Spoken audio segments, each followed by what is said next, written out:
Planning Commission, Committee of the Whole. My name is Blanny Miller, and as Vice Chair of the Planning Commission, I'm the ex officio chair of this committee. At each meeting, I like to take a point of privilege to say, with utmost respect for the public, the applicants, staff, and my fellow volunteer commissioners, I look forward to a lively debate and split votes on the items where we don't agree, and efficient action for the items on which we do. There are 2 items on the agenda today: the New Bern Station Area Planning Study and Comprehensive Plan Amendments, and a city-initiated case to rezone 744 properties along the New Bern Avenue in accordance with that study. This is the first time we've heard each of these items. Since they are both city-initiated cases, for each case we'll receive a presentation from staff as the city applicant, and then we will hear comments from the public. Next, we'll bring it back to the table for discussion. The deadline for action on both items is July 25th. Due to the summer break, that means there's only one additional Committee of the Whole regular meeting in May where we could hear these cases. If necessary, after that meeting, we could work with staff and vote to either hold a special Committee of the Whole meeting in early June or hear these cases at the regular Planning Commission meetings in June. We could also request an extension of time from Council. I propose that we reevaluate those options at our next Committee of the Whole meeting as necessary. Staff, do you agree with that? Okay, great. Then for quorum purposes, does anyone need to leave before 6 o'clock? We have one. Anyone else? Then in that case, we will lose quorum at 6 o'clock and we'll manage our time here accordingly. At the beginning of each meeting, we give members of the community an opportunity to speak on an item not included in the agenda. Are there any members of the public here to speak on an item not on the agenda? Well, in that case, we will move on to the first item. Yes, Commissioner Fox. Chair Miller, I worked on the plan for the New Bern Station Area Planning Study as part of the consultant team. My scope of work did not include the TOD overlay. However, out of an abundance of caution, I request of the Commission that I am recused from both items. Without objection, I can without objection this. Without objection, I'd like to allow Commissioner Fox to recuse herself from this case. Thank you. With that, moving on, the first item on the agenda is CP 722, the New Bern Station Area Planning Study and Comprehensive Plan Amendments.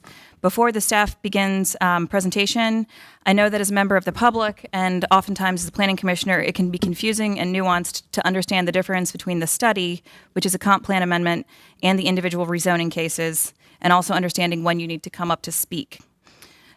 So for this first item on the study, we'll review the case generally and how it was initiated, what the process was to create it, and get a better understanding of how the study was organized and its general impact on the city and the area. We'll then quickly move to the second agenda item, which is the rezoning cases themselves. I anticipate we'll spend the majority of our time on the second item. During the rezoning cases, we may identify additional questions or changes to the study, and we can continue to add those throughout the meeting. So with that, we will turn to Ira Mabel for a presentation from the city. Thank you very much. Ira Mabel, Planning and Development, one of the multiple project managers on this planning study. So this is an overview, again, of this first agenda item. What I'm going to go through, a bit of the project history, what we heard, and what the comp plan amendments contain. So going far back in time, planning around transit in this way, in this sort of modern way, originates from the Wake County Transit Plan, which was adopted in 2016, and associated voter-approved sales tax to help fund a lot of the recommendations, including the bus rapid transit part. So that was a regional initiative. The city of Raleigh started doing more in-depth transit planning in around 2019, 2020 with the Equitable Development Transit Plan, which was adopted and inserted into the comprehensive plan in 21. And this is the first follow-up study from that. So EDAT was a broad citywide look at transit and BRT, and there are 4 BRT corridors. So this is the first planning initiative for one of those corridors. We expect there to be one for each. So this is the New Bern Avenue, the scope of the study. So on the left side of that picture is downtown, and on the right is New Hope Road. with eight, I believe, 8 BRT stations or station pairs for New Bern and for Edenton in that case. You can see they are color coded, so the station area planning study grouped the station areas into 3 groups. And that was for ease of helping us manage the project, but more importantly for communication. The nature of the corridor does change from one end to the other. So to help us with our engagement efforts, that was the approach we took. And so that sort of grouping persists throughout the comp plan and the rezoning. This is a bit of an overview of the timeline of the project. So starting in 21, again, closely following when the EDAT study was approved. We did a number of charrettes, week-long workshops, a couple of summits, one about affordable housing. There was actually 2 summits, I believe. One about bike and pedestrian infrastructure in particular. So a big bulk of the time on engagement, and then final presentation of the study to council last spring, 2022. So this is a little bit of a summary of that engagement process. We did use our community leader structure, which we have been using for the past couple of years. So we had a group of folks from the corridor in one way or another to help us sort of check the feedback we were hearing, as well as 3 paid positions part-time to help us in our engagement efforts. So we do like to thank them whenever we can for their time and their service. Just a couple of photos. There's the kickoff. There's some of our workshop activities there on the left. We did a couple of meetings in Enloe High School. We did one not shown here in Explorers Elementary School, which was very fun. So tried to do a lot of different formats, different styles to serve the 3 different station groups as best we could. And so this is a very, very, very brief summary of some of what we heard through those engagement efforts. Housing affordability, displacement, almost always talked about the most at almost all meetings. So for sure something we focused on. There are a lot of historic neighborhoods on this corridor and a lot of historic Black neighborhoods in particular. So we heard a lot of feedback about how those neighborhoods have been treated in various other planning projects in the city. Quite a bit about pedestrian safety, current regulations about land use, and a lot of talk about or concern about loss of trees, particularly in the middle station group. That was a big emphasis for a lot of that feedback. So the actual planning study is organized under these 3 guiding principles. And I will say there's one document that is sort of corridor wide, and then each of the station areas got a smaller, more specific summary of the actions just for those station areas. But all 4 of those documents were organized under these principles. So New Bern is a connector, growing together, embracing New Bern's personalities, and preparing for change. And there were some pretty detailed recommendations throughout all of those documents for funding, for programming. So again, not to go through every single recommendation in the plan, but some of examples of growing around transit. So these 2, affordable housing ones constituting by combined far and away the most amount of money we're recommending, around 80 million in total, but also other smaller projects and some recommendations on how to spend some previously passed transportation bond money that is not represented here, but came out of the plan recommendations. So all of that, the books, the 4 documents are summarized in CP 722.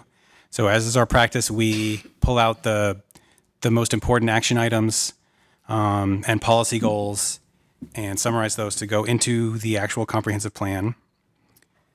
So again, the full text of all those actions are in your backup. I'm going to go through a bit of a summary. For starters, the equitable development around transit plan created a sort of placeholder section in the comp plan. So it's in the area plan section, but it's now blank. So that you get the idea was, as we did planned for each of these four corridors, that section would get filled out with specific recommendations. So New Bern is the first, so we're including some policies and actions that we think apply to the system in the entire city. So not just New Bern, but Western, Southern, and eventually the Northern BRT corridors. So it's just general BRT principles wherever there is BRT. So some of those include funding and land acquisition for affordable housing near the BRT, policies about how public spaces should be both publicly owned and also on private developments, support for local businesses in the corridor, and a lot about last mile connectivity to the transit itself. And then this particular comp plan amendment has recommendations specifically designed for New Bern. So they're in these 6 categories. Again, displacement, going back to that as a really important topic for us. Parks and public spaces, celebrating Black Raleigh, economic development and business support, walkability, and then the Western Station specifically have some existing guidance in the comp plan, so we wanted to make sure we treated that appropriately. So a summary of those actions, and if there are any in the backup that you want me to go over in particular, either now or in the future, certainly happy to do that if you let me know. But quite a lot. So one category recommending funding for affordable housing in different mechanisms. So either in the LIHTC program or other assistance programs that the city runs, homeowner repair, down payment assistance, specifically recommending we commit the bond money that's unspent to this corridor for the next couple of years exclusively, and recommending for projects everywhere between 30% up through 60% of the area median income to spend money on. There are a couple of site-specific recommendations. So we did a lot of, and the consultant team did a lot of thinking about sort of catalyst sites or larger redevelopment sites. So the Department of Motor Vehicle site, the Tarboro Road Community Center, which is a pretty exciting one, I think. Wilder's Grove, which is a city landfill, and then a couple of other named intersections on Oakwood and Tarboro Road. There's some, speaking to the issue of the cultural and celebrating Black Raleigh, there are some recommendations on new community assets and art programs to try and bring that history more to light. For economic development, there are a number of recommendations for new partnerships with big institutions, WakeMed, St. Augustine's University, and some actions for our economic development office. There are some specific action items for bicycle and pedestrian projects, using or not using that bond money that I mentioned, and then recommending we have some tree planting to sort of make up for some of the loss that we're going to experience with the construction of the BRT. To sort of pause for a moment, I will say that one of the main recommendations from the EDAT study was what at that time we were calling the Equity Fund, but is now called the Public Project Community Support Fund, which is a thing. So City Council launched it with some pilot money last year. And that specifically was for assisting communities experiencing big city projects. So in this round, it's New Bern BRT and Dix Park. So that is funded. There are grants on the street. So these 3, I know, nonprofits has submitted proposals and received awards. I think Housing and Neighborhoods was accepting new proposals back in March. I don't know the current state of all those. But something we were really, really pleased to have happen in sort of the earlier transit phasing projects that is already hopefully addressing some of the things that this study is now reinforcing.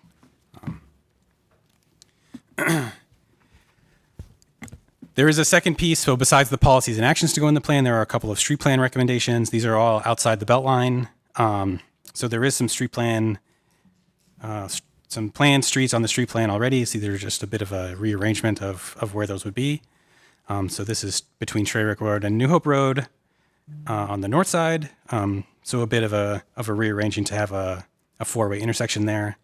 And then the same, but on the south side, just a bit of a different priority of which streets. So Beacon Lake here in preference over Plainview Newcomers Park.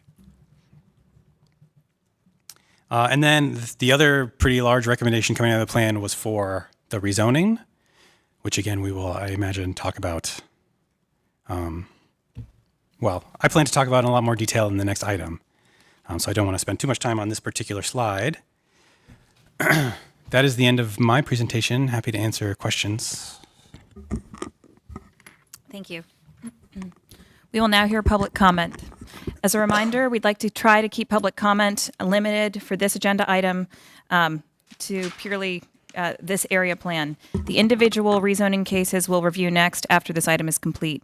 So if you're here to request that your parcel be removed from the rezoning or have other questions about the rezoning, this is not the time for those comments, but I would like to reassure you that we will review that item next and receive those comments next as well. So by show of hands, who here would like to speak on the area plan? Okay, if you'll come up to the podium.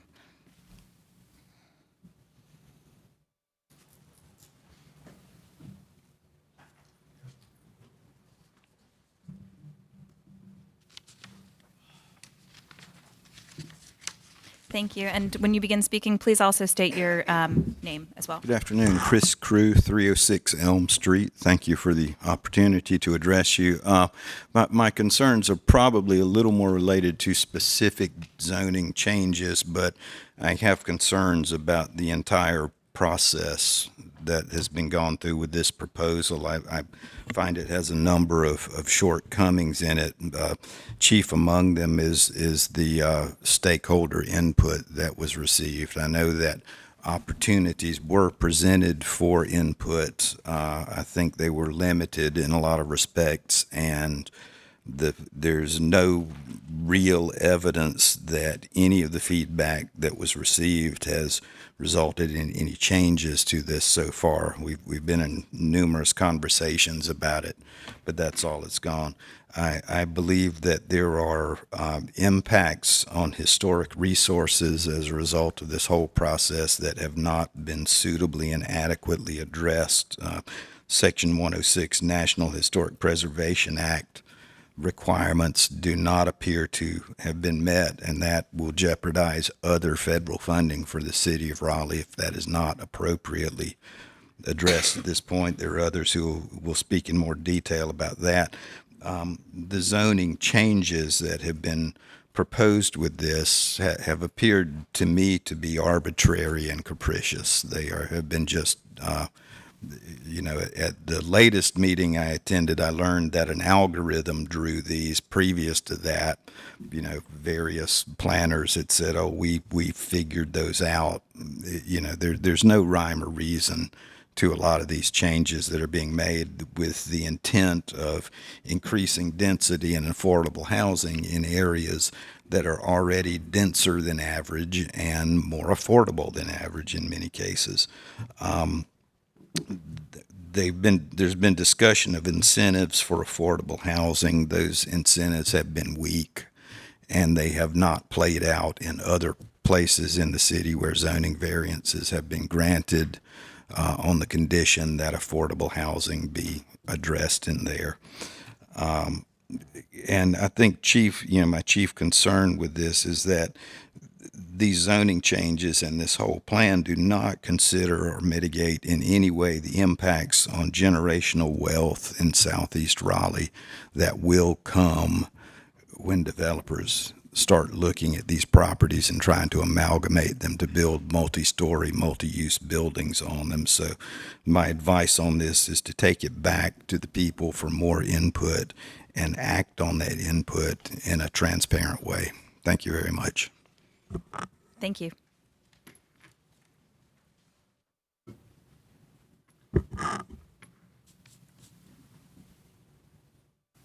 Hello, my name's Karen Ringe, and I'm a member of Raleigh's Transit Authority that serves the City Council and provides advice on public transit. And I've been on the Transit Authority for over 5 years, and I've been following this for a long time. I just want to remind everyone that the voters in 2016 felt so strongly about expanding public transit that we in Wake County voted to self-tax. And in Raleigh, and actually in Southeast Raleigh, we saw the highest percentage of voters supporting the half-cent sales tax to expand public transit. And the bus rapid transit system was very much at the core of providing better access to transit, which is really all about providing access to jobs and services and health care and more housing choices. And in fact, this is Raleigh's not doing this in a bubble. This is being done all across the country, and President Biden's infrastructure legislation actually is incentivizing cities across the country to provide transit-oriented development along transit lines because they understand the connections between walkability, sustainability, and access for everyone. Our transit system right now continues to be the majority of low-income people, and they deserve better transit. We all deserve better transit, and we want to provide a system that's going to be better for everyone. A couple other things. We have spent years getting public input on this. I can tell you staff and advocates have worked with postcards and mailings and community meetings and social media and surveys. So they really were creative in trying to get public input on this plan. Doesn't mean it doesn't need to be perfected, and we need to look at specific cases, absolutely. I also wanted to mention a couple other things. Part of this process has involved, we've hired people to go out and work with community and so that there is a plan for public art and Black history for the New Bern corridor that's going to be incorporated, which is because it's very important. Also, I know that some folks are very concerned about the loss of crepe myrtles on New Bern Avenue. I actually work in landscape design now, and I focus on native plants. And in fact, I was just talking with the General Assembly because they want to see more native plants in North Carolina. And this is an opportunity to plant trees and plants and shrubs that are native to North Carolina and not from Japan or China. So it's actually an opportunity to, again, create more sustainability and a better ecological environment, in addition to providing access to jobs and more housing choices. So I support this. Thank you. Thank you. Good afternoon. My name is Octavia Rainey, and I live in College Park, right down the street from the New Bern Avenue corridor. I would like to say one thing, is that you must all remember, when you look at the Federal Transit Federal Report, it states that Black people are the #1 riders. We can't forget that. There should never be a substitute for Black people to people making 60% of the AMI. That is just downright discriminatory. Second, I want to say that when she mentioned affordable housing on the corridor, affordable housing is not 60% of the AMI. So when you bring the 60%, you push the Black people, the poor people who ride the bus, who need the bus more than ever. They're being pushed out of Raleigh, being pushed out. So they have to catch 2 to 3 buses to get on number 15. I train people how to catch the bus. I have been doing that for 7 years. So I have a lot of objections. Bus number 15, it is crowded. You can't even get a seat on that bus. It is crowded. So when you talk about 60% of the AMI, you're going back to Rosa Park. Where are they going to sit on the bus? There is no room for them on the bus. So I want to make sure that we understand that, and I will be commenting on the New Bern Avenue plan. Thank you.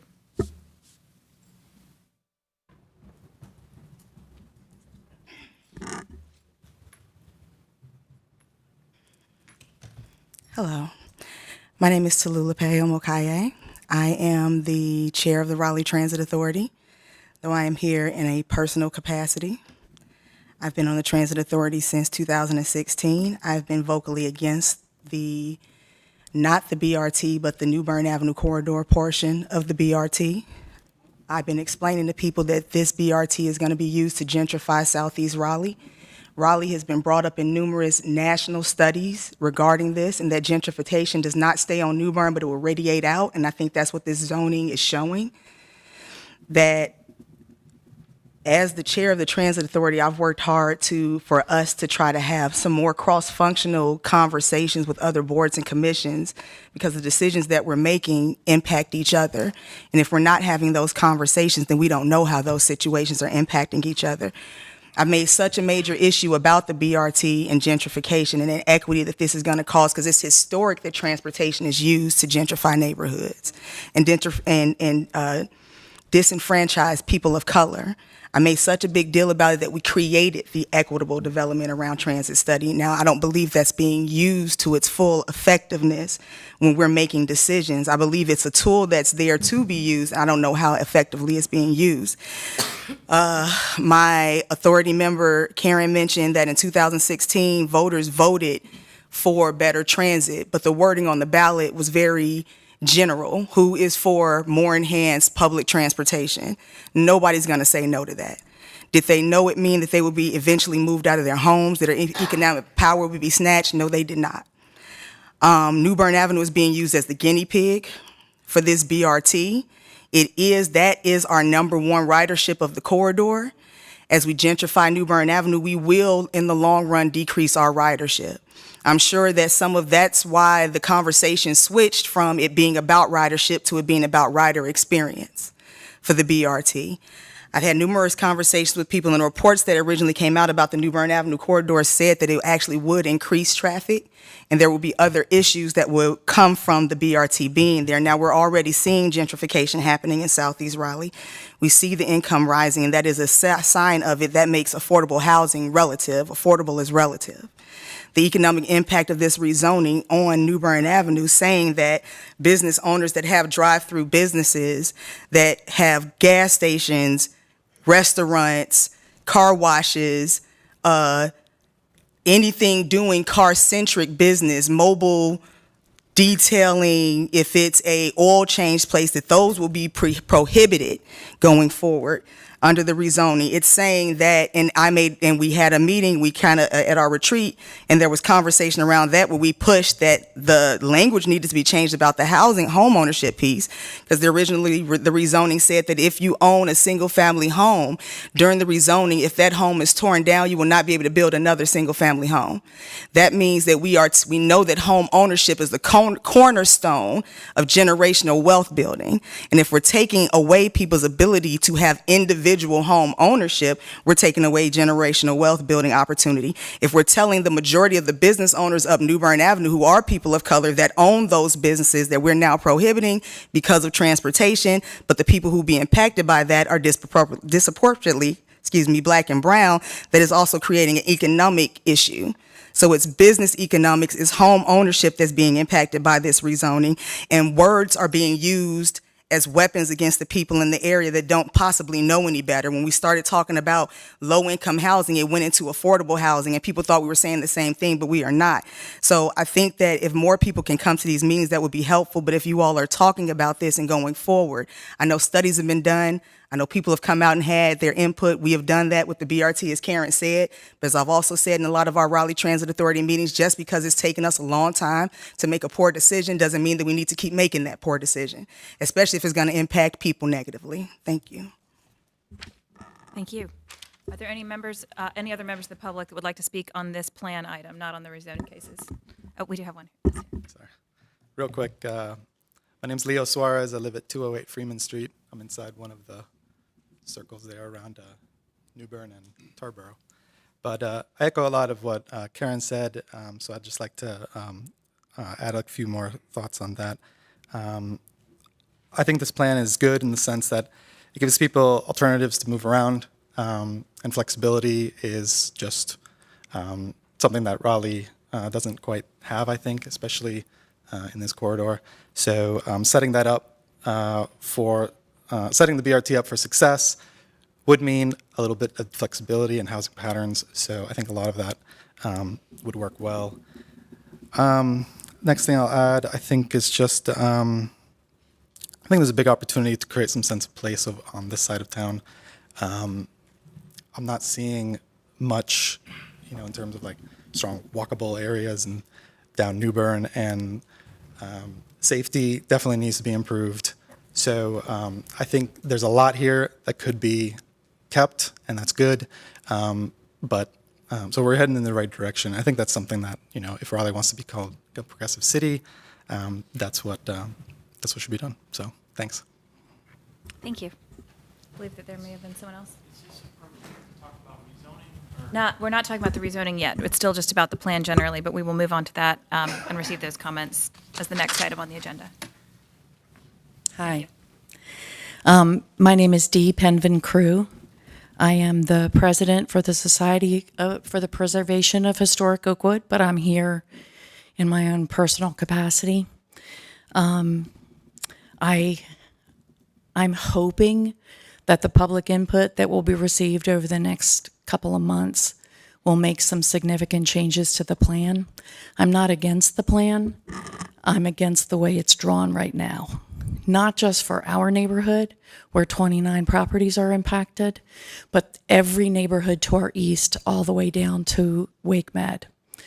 There is a loss of generational wealth. The neighborhood of College Park alone has 50% of those houses are rental houses. Those landlords and homeowners are going to be incented to sell those properties so that developers can kind of amalgamate a group of them. They'll be torn down, and everyone who lives there will be displaced.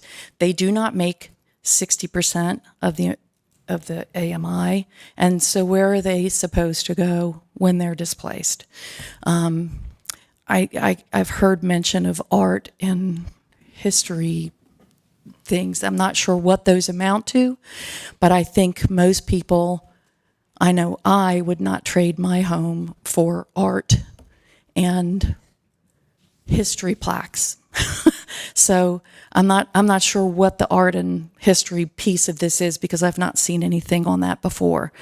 The people who ride the bus live in those neighborhoods, but they will no longer be living in those neighborhoods if this goes through as it's currently written.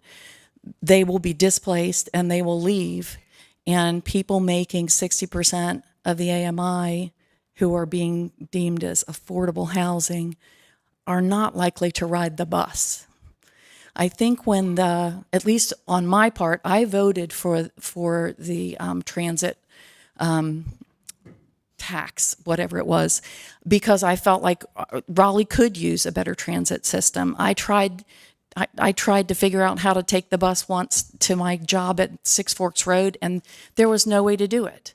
And so I think that there is room for transit improvement, but not this plan. In our neighborhood, those 29 properties are all historic. In College Park, Longview, Hungry Neck, Idlewild, a lot of those properties are historic. And when you start carving out little niches of them, it will continue to nibble away at the neighborhood until those neighborhoods no longer exist. There's a lot of belief that the Oakwood neighborhood is a bunch of rich people. And I am here to tell you it is not. There are rich people there. There are rich people in a lot of places. If my husband and I had not bought a house 34 years ago in that neighborhood, we would never be able to live there. It's a struggle to keep up with the problems on a 112-year-old house.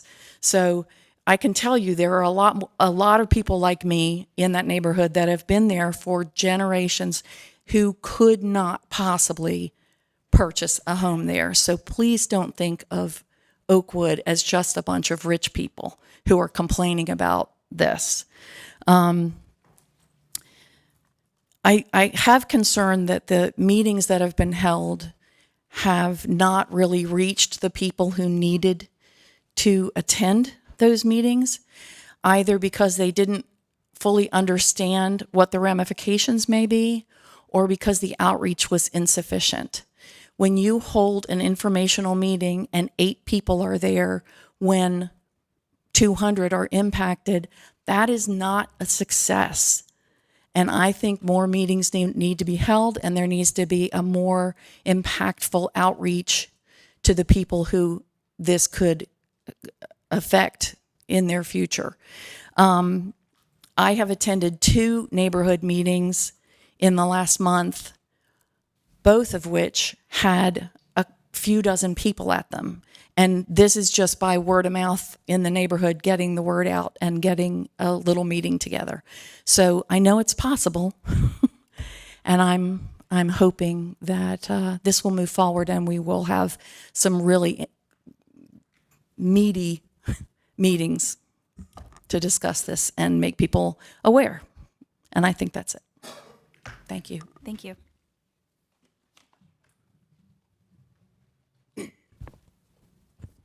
Hello, Manish Lamba, 518 East Lane Street. I have a different perspective of the BRT. I consider Chicago my third home, and they've done similar things like this in the past. I mean, everywhere along any major corridor, such as anywhere on the L, anybody living within proximity of 1 block of the L has the highest property values in Chicago. Everyone wants to live near it, and those that can't afford it, too bad. Several years ago, they proposed the Green Line, which took it into what called West Loop now, which is one of the most highest per square foot in Chicago right now. Before, it was one of the lowest. They forced out all the people that lived there for 30, 40 years, and built up these ginormous high-rises that got rid of everything that was all the culture of West Loop and replaced it with fancy hotels, fancy restaurants, fancy apartments. And this is going to happen here too, I believe, because there's no way that you can say that this will not change Raleigh as a whole. Thank you. Thank you. If there are no other public comments on this portion, we will bring it back to the table for discussion. Okay. If you would like to speak, yes, please go ahead and come up. Of course. You do. It's got to be recorded, yeah. Thank you. And if anyone else would like to speak on this item, if you could go ahead and come up to the front, that would be helpful. I think people before me had spoke eloquently about what's going on with the corridor, but I've been a part of that corridor for over 30 years. Last time I came to visit the city council, I was here when Obama was coming to Carolina, when Mika was the mayor. There were contingencies, were promises to be made to make sure they clean up the area. If we start looking at busing people in that area for New Bern Avenue, which is saturated now with drugs, prisoners, rehabilitations, and right now you can't even walk the street. That's not going to change. They haven't changed in 30 years. If you come to the area, I was speaking to a city council member. I'm on the phone with a city council member. I don't know which one of you I was speaking to. But the police officer was across the street in the church trying to get people out of the woods across from my house. I live on the corner. It's prostitution, syringes, trash. I have more carts in my area. My wife called the city council in the city 3-4 times a week just to clean it up. I'm on the phone with a city council member. We had a RPD over there.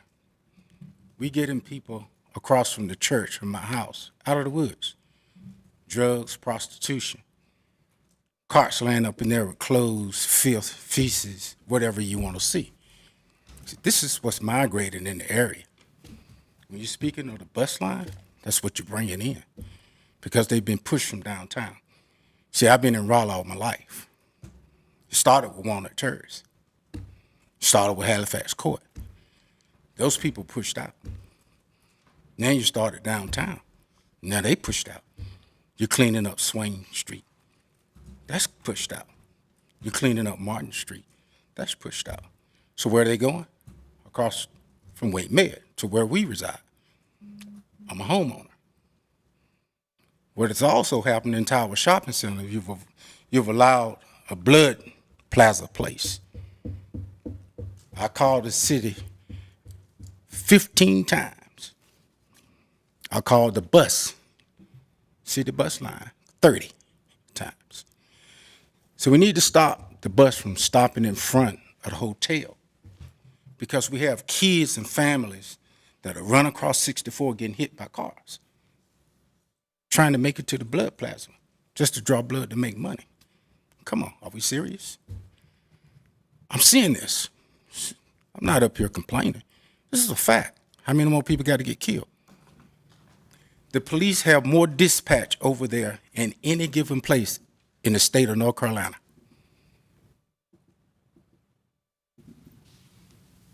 Anywhere. Fire trucks, police dispatch, murder, shot, robbery. This is present. You bring the bus line in, the only place they're going is Walmart. They shut it down at 11 o'clock. It's too much stealing. There's nothing left. My wife and I took a ride down Old Mill Bernie Road. Yes, houses down there. Places of business are closing up. Power outage go out.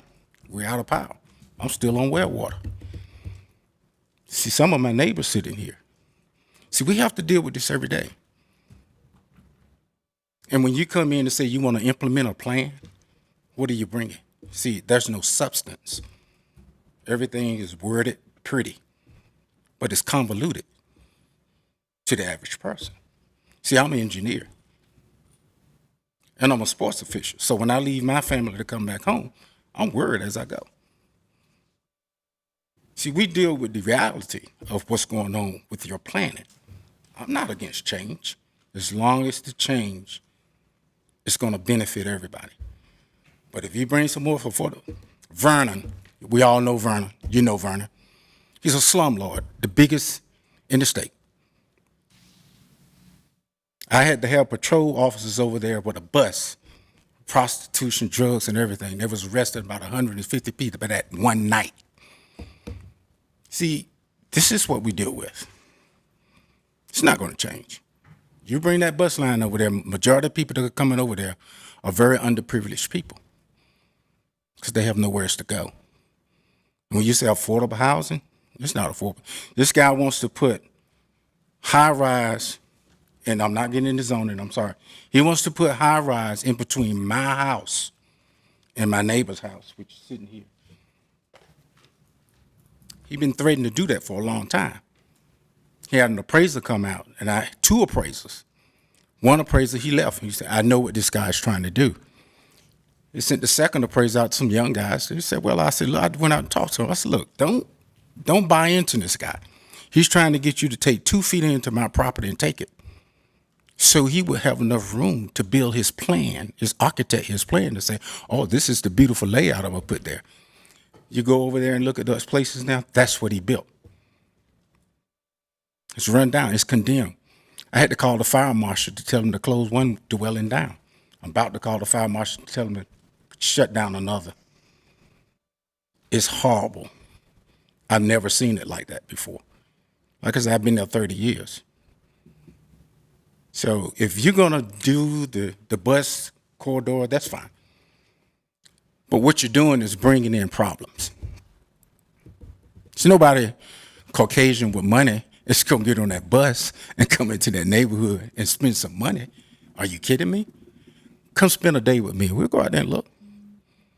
Spend one day. You'll spend a half a day and say, wow, I don't believe this. See, you're not helping anyone. When you saturate that bus line, it's saturated. There's nowhere to go. Once you get to New Hope, you're done. You're just going to turn and go back north because they're getting off at Walmart. There's no other dwelling, no place they're going to go. That's what the corridor is going to bring us. You're not going to walk down Newbern. It's not a walkable place. Even if you tried to make a place to walk, you're not walking down Newbern. If you do, good luck. Thank you. I'll speak on the zoning later. Thank you. And could you state your name as well? Yes, I'm George Akins. I live in Virginia Street. Thank you. My name is Blair Stitt. I have a business on New Bern Avenue. What he said, I'm 6'3", 250 pounds. I don't walk around there at night. It's just outside the belt line. Won't do it. I'm not going there, and this could bring more of that. The 7-story high-rise slums, more of the hotels with people paying by the night. I've got phone video of people going by my business, tweaking, freaking out, drug addicts. They need treatment. They're walking down to the pawn shop, which was allowed, so now they can carry TVs past our business. I'm looking to sell my business now because I've been there 31 years, and it's gotten nothing but worse. I ask every one of you, like he said, walk down there in the daytime. That's bad enough. There are certain stores I don't go into in the daytime. At night, I drive by, I lock my doors. It's terrible. It's the worst place. There's been nothing done to help that area. Everything they say they're going to do has done the opposite. I'm not worried about trees. I'm not worried about plaques. But it's scary. Guy came by today, and there's ladies that work at my shop, and he wanted to drill because he needed a drill to drill a hole in a pipe. Said it was for a car part. It wasn't. It was a crack pipe. But this happened a couple times a week. Prostitutes going by, soliciting cars, doing all this. This doesn't say what the new zoning is going to allow. Is it going to allow more Vernons, more low-income housing and everything else? Please go by there, and go by there at night between the Beltline and New Hope Road and walk it. Don't walk it. I don't walk it. I don't go there at night.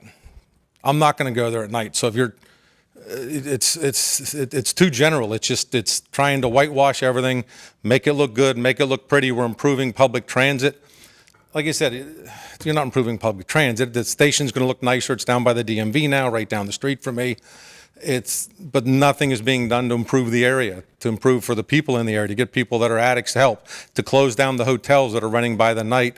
There's drug deals going there all day. The police know that. There's supposed to be something done to clean up that area. Like I said, I've been there 31 years. And this is not going to mitigate anything. If anything, it's going to just make it easier to travel to the plasma place, travel to the pawn shop, travel to the sweepstakes places, and that's it. So, but please take some time, drive by there just at night. And it's, like I said, one of the gas stations, if you go behind it, I accidentally went around to the back when I tried to get gas to go around the building. I locked my doors and kept going. There were 3 people back there. It's riddled with prostitution, drugs, drug addicts that need help, not this. Some of this money should be spent to help the area, not to clean it out and allow people to build high rises, I guess, or whatever. It's too general as far as what they want to do with it. So hopefully a lot more needs looked into, please. Thank you. Good afternoon. My name's Jim Schaefer. I live at 119 North Swain Street. My wife and I have been there for about 20 years. And I wanted to talk a little bit about my concerns with the general, not so much the general focus of the plan, because I support the idea that we need better public transportation. I support housing options. I support housing affordability. I support housing flexibility. And we've heard those words already represented here today. But as a longtime resident of the area, we've seen those buzzwords used before, and we've seen them used recently. The New Bern and Edenton corridor is used as an example of a success story, as a template for how this further growth could proceed. But I want to remind everybody that in 2015, 2016, the neighborhood CACs were visited by city staff and by developers and by the developers' lawyers to sell us on the idea that increased density was the only way to achieve affordability, that it was the only way to make sure that our community stayed diverse, that we were going to have options for people to stay and live and work and play all in the same area. I remember at one CAC meeting, an endorsement from Habitat for Humanity was even trotted out as to give us the idea that the only way that these these nonprofits that do these really good works could still compete in our neighborhood was if we allowed this increased density. Well, we've all seen the results, right?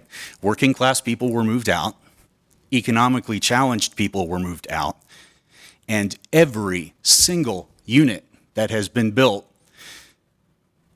would require something on the order of 2 to 2.5 times the Raleigh median family income to qualify for a mortgage. Now, the people that have moved in are lovely people. Every single one of them is a relatively well-to-do person. The unit started at $300,000 or $350,000. That was 7 or 8 years ago. And I checked before this meeting, and the cheapest one that I could get in that area now is in about the $450,000 range, and they go up to $550,000, $600,000. There was not a single affordable unit built utilizing the free market incentive and encouragement plan that the city implemented with developers the last time around. So I know that I have other neighbors that are going to speak specifically to particular concerns with how the TOD would impact existing neighborhoods. But I just want to say that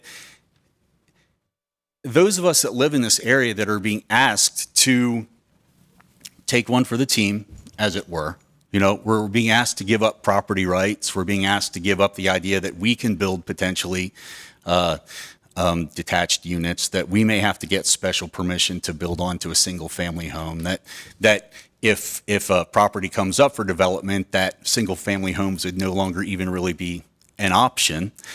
And we're dealing with the fact that we could potentially have right next door to us a 5, 6, 7, 8-story building, and we perpetually living in shadow. And I know other people will speak to those concerns.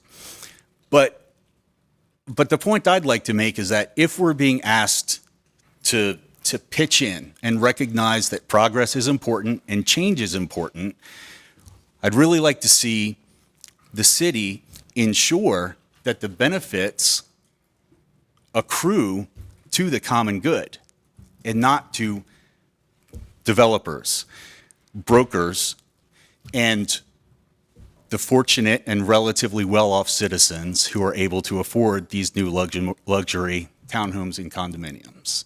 Because right now, that is all we see.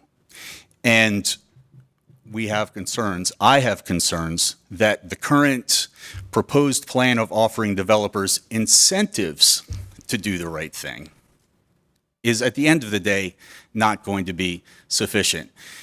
If we don't use the bully pulpit, if we don't use the coercive power that we may or may not have at our disposal with zoning, with planning, coming from leadership at the council, I don't believe, and many of my neighbors don't believe, that we can simply count on a developer's profit motive winding up with a situation that actually increases options, flexibility, and the diversity of our neighborhood. Thanks. Thank you. Yep, one more. Or anyone else in addition? Just trying to get a feel. Thank you. If anyone else would like to speak, if you could come forward on this item, and we'll move to the rezoning cases after we conclude discussion of this item. Thank you. My name is Frankie Wiggins.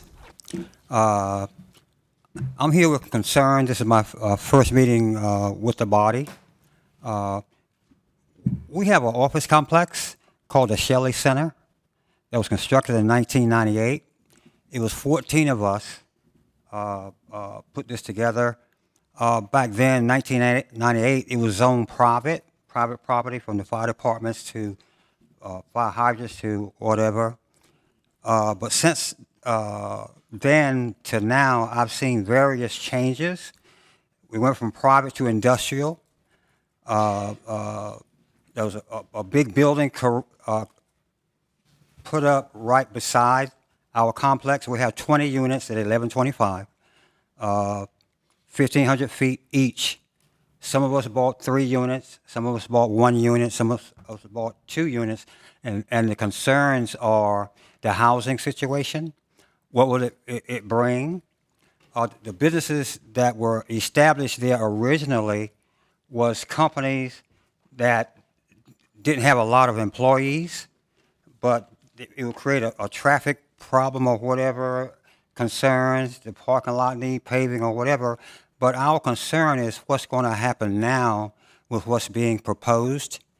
As far as awareness, I don't think everybody's really aware of that. That's why I'm here to represent that, but that's the concerns that I have. Thank you. Thank you. May I make one additional comment? Sure. But we're going to need to wrap. I know Thank there's a you. number of people here to speak about Thank the you. rezoning. I wanna appreciate make it. sure we give them I didn't time. know if anyone else was. Well, not on this No one use else had case, come down. but several other people are here to speak on the rezoning itself, and I Yes. want to make sure we give them an opportunity. The meeting is already half over. So Yep. thank you. I just want to make one quick additional comment. Again, my name is Dee Penman Crew, and I live at 306 Elm Street in Oakwood. One of the things that I've not heard anything about is increasing the infrastructure to handle all this additional housing. A lot of additional housing has been put in downtown with high-rise buildings, lots more traffic, and lots more water runoff because of fewer impervious surfaces or more impervious surfaces. And we have so much runoff that we are experiencing with greater storms that we're seeing lots of street flooding downtown. And so I'd like to hear something from somebody about increasing the 100-year-old infrastructure that we have downtown. Bye. Thank you. And with that, given the time and the number of people attending today who want to speak about the rezoning, we can, if we need to, since these themes often go in together, I expect we can address any additional comments on the general themes of the plan when we get to the rezoning case as well. So with that, I want to bring this item back to the table. When I was collecting a number of the comments that folks were talking about, a number of the concerns about uses and density and bus ridership, those types of items are directly related to the conditions in the rezoning case. But one theme that kept coming up was the 60% AMI and being concerned that that is too high. And that actually is, I think that was the main item specifically from the plan that that was pulled out. And so I was going to see if you could address what alternatives were considered to the 60% AMI and how you landed on that number. Sure. So again, there's, I think, a bit of a bleed over between the two issues. The Transit Overlay District includes a height bonus if a developer includes affordable housing units as part of that bonus. That's a voluntary, we cannot require construction of affordable housing by private property owners in the state of North Carolina. So that is an option that is available to them. So in exchange for additional height, they have to build income restricted units. That option is, that income level is set to 60% of the area median income. So again, that is not a recommendation to spend money. That is an incentive for a private person to build that on their own with their own money. There are recommendations in the plan, in the comprehensive plan.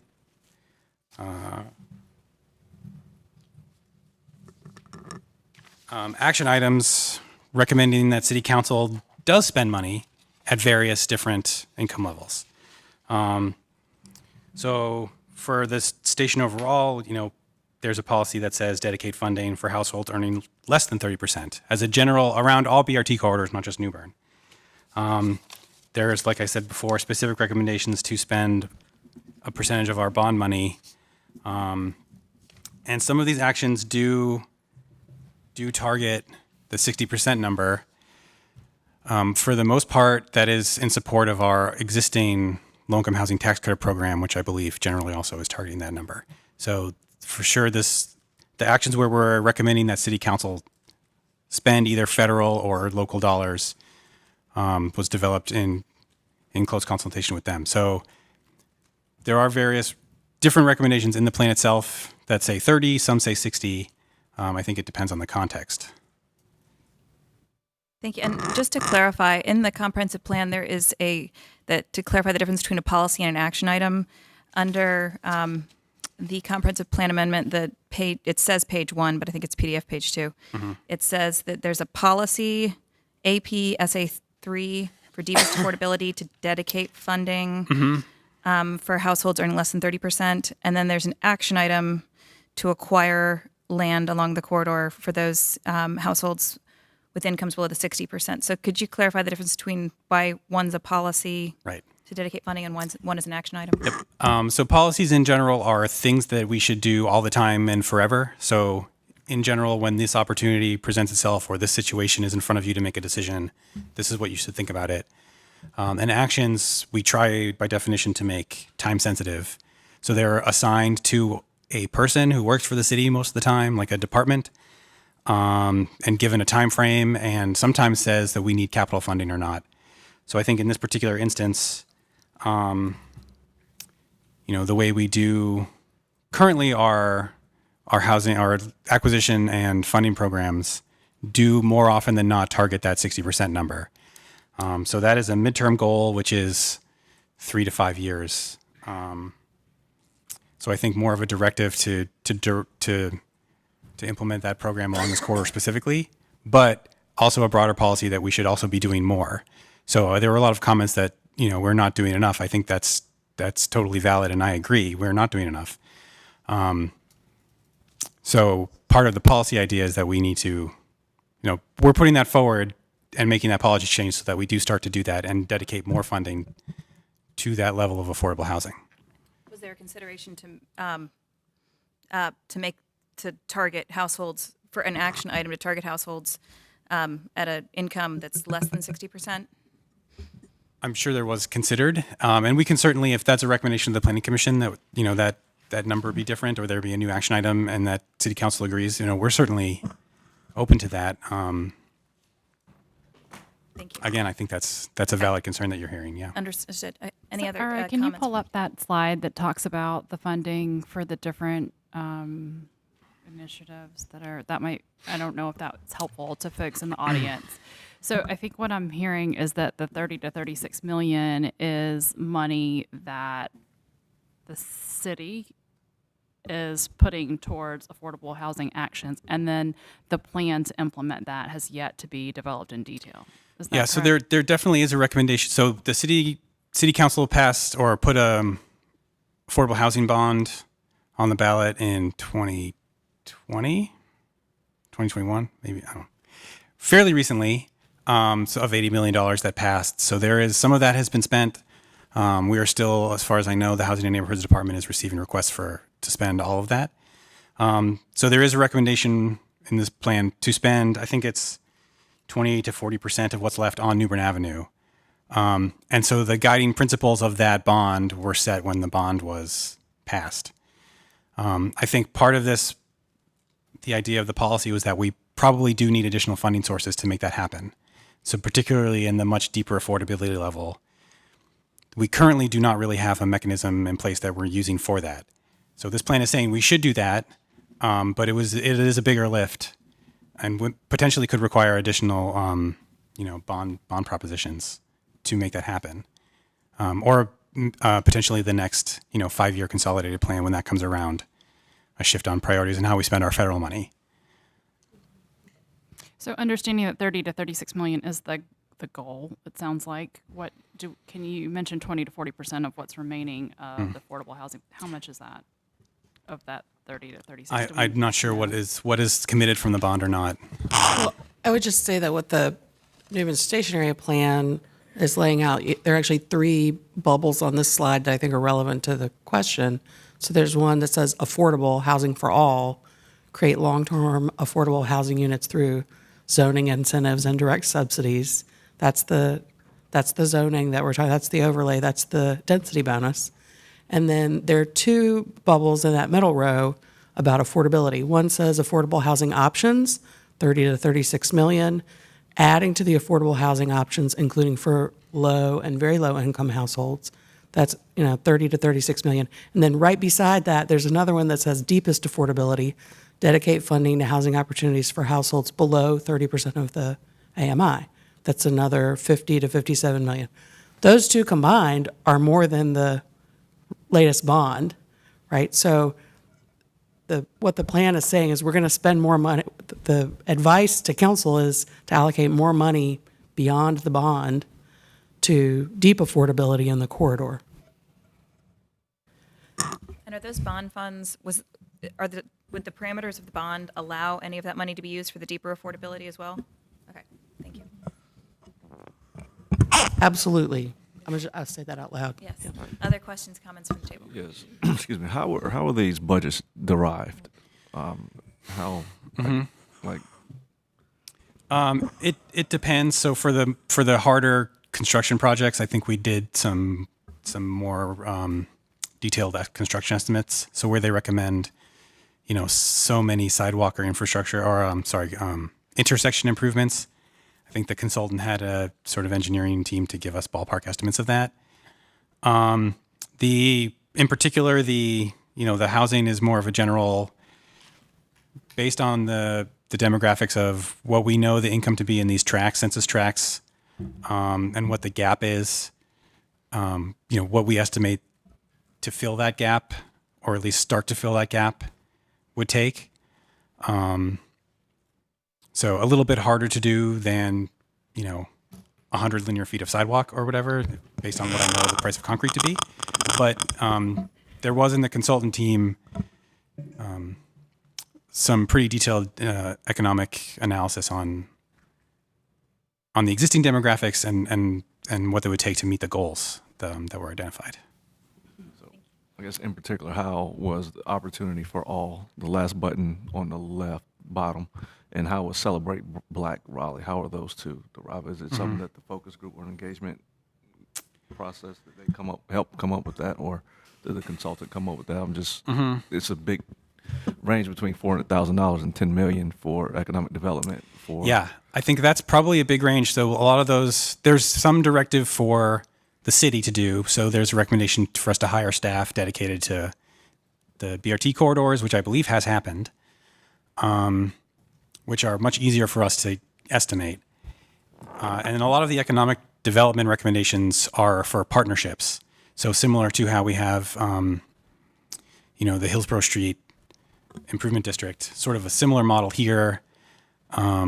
We had some discussions with St. Augustine during the planning process, some with WakeMed, although not quite as involved, about a similar model for New Bern Avenue. So, the participation of non-city partners in those programs, I think, makes it a little more variable, hard to guess. We can say for us to staff that program, like we do the Hillsborough Street program, we know what that is, but what ultimately is the commitment, it's a little harder to peg down. So I think it's sort of a broader range. Thank you. Commissioner Bennett? Thank you. So first of all, I want to thank staff for the work that went into creating this plan. I know it took a lot of hours and a lot of effort. So thank you. Thank you to everyone who has come out, not just today, but who went to the various engagement opportunities and who's here today. I have just a couple of more general comments about this plan and then some specific questions about the plan. First of all, someone made a comment, and I don't make it a policy to address specific comments, but someone made a comment about this project being an opportunity to create a sense of place. I believe that was the term. We have to be careful because I think the people who have lived here for 30, 40, 50 plus years might argue that they have already created a sense of place there and they want that place honored and respected. So that was my first general comment. My second general comment is I really like the plan's emphasis on celebrating the culture, celebrating the people who were there, who have been there, who have made this area what it is. But again, I want us to be, words are important. And so when I see Black Raleigh,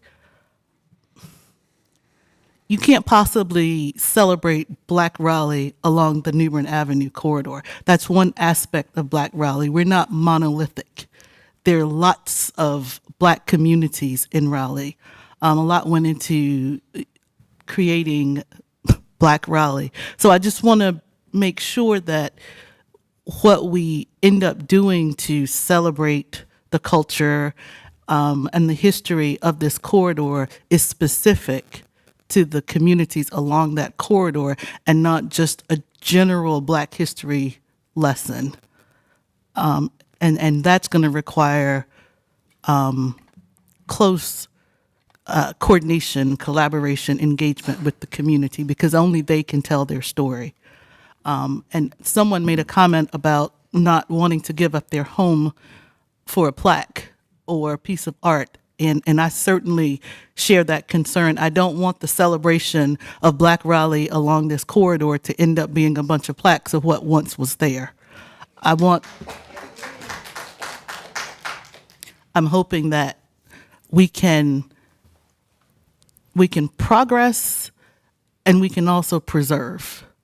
And I know we've heard about a lot of activity along the corridor that's happening that is not desirable. But I hope this is an opportunity to address some of those issues and still not push the people out who are living there.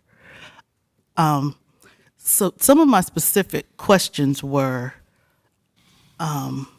Action APSA 8, discouraging unsafe driving and unsafe vehicles. I'm certainly not opposed to that. We want people to be able to walk and bike and roll or however they're traveling safely. But it says increase fines for speed and other moving violations. Explore creating higher fines for larger vehicles. That doesn't seem equitable to me. If you have a family, a large family, that's in a larger vehicle, not that that gives them justification for speeding, but if they speed, it seems to me that their punishment should be the same as someone driving a small vehicle. So how did we come up with that one? Sure. So this 2 sentences is obviously not very specific. I don't believe that we meant larger to mean, personal family vehicles necessarily. So there's certainly a lot of heavy commercial traffic also. I'd have to go back and double check, but I'm fairly certain that that was probably the intent of the word larger here. So if you'd like that to be more specifically worded, certainly can take that comment. Okay. Yeah.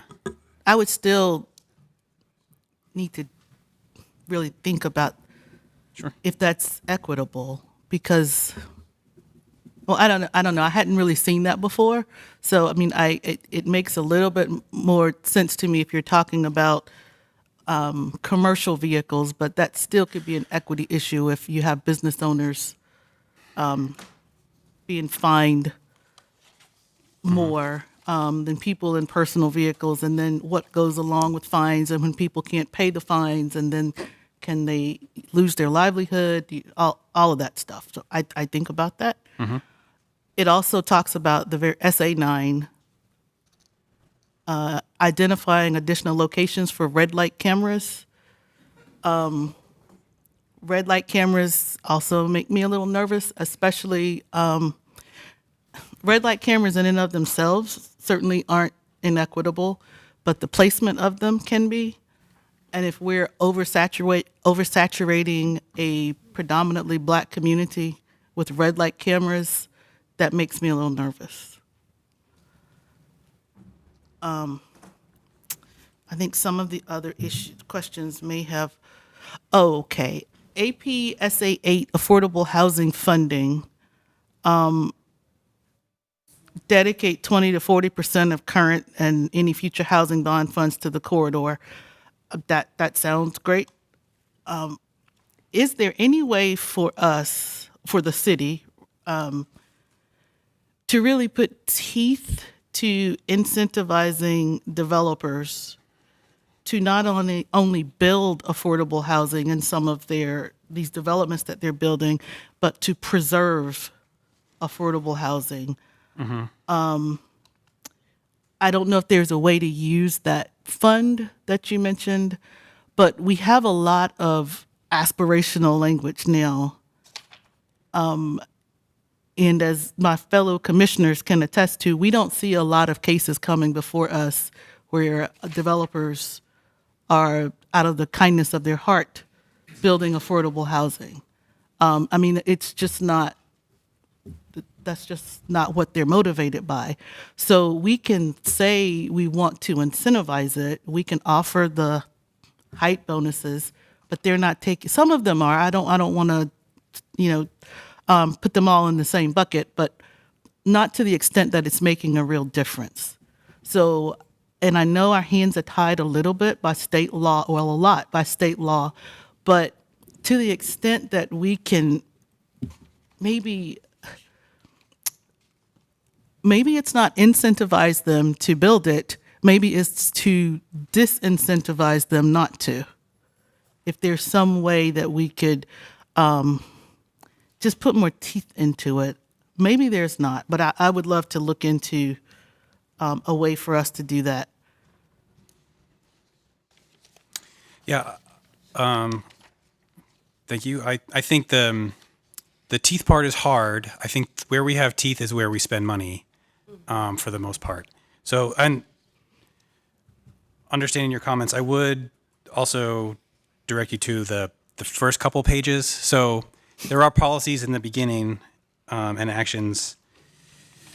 So particularly I'm looking at, like action APSA 1 that we say should happen on all 4 BRT corridors, that says acquire land, and then the following one is preserve existing rental units to acquire or support acquisition by nonprofits of older apartment and expiring LIHTC. The one after that is trying to expand property tax relief. That more than likely will require us to lobby for changes to state law, but there might be more creative ways to do that. I think we've had talks with Wake County about ways that might be able to do that we're not. So there are some policies that address that, I think, citywide, wherever there's a BRT corridor as well.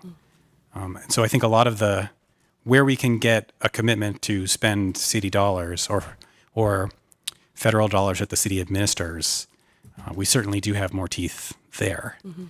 So part of our thinking was trying to be creative and encourage more spending in that way. I know in Atlanta, along the Atlanta Beltline, where a lot of redevelopment like this is going on, they have a fund similar to this fund that you mentioned. It's called an equity fund. And one of the ways it is used is to help legacy property owners whose property value increases as a result of the Beltline redevelopment. It sort of pays the gap between the increase in property taxes and their current property taxes for a certain amount of time. I don't know if that's something that we could explore, if that's something that our state law doesn't allow us to do, but perhaps that's something that fund could be used for. Otherwise, we are going to see people getting priced out of their homes. Yes, ma'am. Yeah. So there are some programs available for Wake County. Those are targeted at seniors and veterans. They're pretty narrow. There is state law that prevents us from doing more broad property tax relief. So part of it is going to be the commitment to try and get permission for Raleigh to do some of that work, or Wake County at large. I think there have been some discussions with Wake County that there might be some adjustments we could make to those existing programs, we think, within state statute. But we have certainly heard about the tax issue a lot from a lot of different folk. And I think when people are thinking about, displacement and being pushed out, most of the time, if you've heard a bunch of times, most of the time they're talking about being able to continue to pay what it takes not to maintain their house, which, is getting expensive for everybody, but also the tax increases that this part of the city has been seeing. So we do recognize that. We're, I think, have tried really hard to use the tools we have and to encourage, people to give us new tools, or to ask for people to give us new tools, for sure. So I think there probably is still some room on the margin, but would definitely require some state action. Thank you. I think Thank I you. can Yeah. save my other questions for the rezoning, so we can get to that. Yes. I have a couple questions and a couple comments. I'll try to be quick. We have some requests or recommendations for the money we'd like to put towards preserving and creating affordable housing. Do we have any idea of the quantity? Is there any way to describe the magnitude of the displacement and the gentrification issue in the study area? Do we know anything about households that are burdened? Is there any numbers we can put? Mm-hmm. Yeah, the larger study had some demographics. I don't haven't memorized all those numbers. I think there were some examples I pulled in the rezoning staff report as sort of excerpts of that. I think relative to the city overall, this is still an affordable part of the city, but it certainly has been, prices have definitely been increasing. Probably faster than the citywide rate, if I remember right, but I would have to look that up. So still, certainly not the most expensive part of the city still, comparatively, but definitely getting more expensive. And there has been demographic change. They did look at a couple points of time, and Thank you. I'll follow up in the staff report. I'm sorry I missed that. No, I mean, and the staff report is some excerpts I pulled from the full plan. If we come back, I can look into that too. Okay. Thank you. Great. Thank you. Yeah. I want to address two other comments that came from the public, or at least one of them. Was there discussion, and it might be in here and I missed it, about adding additional investment to reduce crime in the area? We've definitely heard those comments, potentially even directly from those commenters, and other plans. I think that was a big topic when we were going through the Capitol North plan as well. I think the only unsatisfying answer I can give you right now is that's really hard to do via land use policy. There are recommendations that we often have about what is called crime prevention through environmental design, which to be really unfair to it comes a lot down to lighting and sightlines. So not really satisfying for people who are talking about those issues. I think from a planning point of view, it's difficult for me as working in my corner of the city to address that directly. Is a much larger RPD, city council issue. I definitely hear those comments and believe all those people who have said that to us, for sure. Just the tools that I have in the comprehensive plan, which is a land use document for the most part, are fairly unable to address a lot of that, in my opinion. So we could not, based on the limits of the comprehensive plan, we could not add additional policies here about making investments in the area to reduce crime. Is that correct? If someone could tell me what those investments were, I would be happy to think about that. I think we have struggled to come up with what we could recommend in the past. Okay. Within the land use planning document itself. Yeah. I understand. I mean, telling RPD how to police an area is this is not the appropriate venue to do that, I don't think. We have to be very careful there. Right. Because that opens up all. Correct. Yeah. Well, to the extent that we have, for next time, we could research any of that crime prevention through environmental design or any other planning options that we can include within our purview. I would be interested in knowing more about those. And one other concern that came in my mind when Commissioner Bennett was speaking about the safety impacts for the safe streets. Mm-hmm. I'm also concerned. I know that this is just within the SA transit station areas themselves, but having higher. I just wanted to clarify that one too. Having higher fines for speeding along these corridors. Have we evaluated the racial or disparate impacts of just having higher fines just in these areas? Higher criminal fines? I think that's probably a citywide recommendation. I mean, there's another one that says to lower the citywide speed limit. So Yes, I think and that's I saw probably a that. recommendation for city council and our finance department and RPD to look at what our fine structure is for Raleigh, not specifically for just the BRT corridors, and certainly not for New Bern by itself. Okay. I think that would have to be a global, if we were to do it, it would have to be a global policy change. Okay, I just wanted to And clarify that. I see 'cause the it was city within attorney the area nodding his specific. head, so. Yes. Yeah. That had some concern, but maybe just clarifying. I know that the one before that talked about a citywide speed limit, so I just Right. wanted to maybe adding that clarifying language there. While well-intentioned, certainly we want to create Sure. a safer streets in this area. If that is in fact needed, if there are safety issues and incidents along these corridors with pedestrian safety, that kind of issues, then I'd definitely be interested in investing in other aspects of sort of traditional safety, traffic safety measures, and not necessarily just increasing the speeding fines. Any other questions on the policy? Yes. Just to follow up with what you're saying, a concern of mine is, as we're making this area more walkable, which is a good thing, there's plenty of data that shows, I'll just be frank, Black people walking get stopped more. Black people biking get stopped more. This is, at least right now, a predominantly Black area.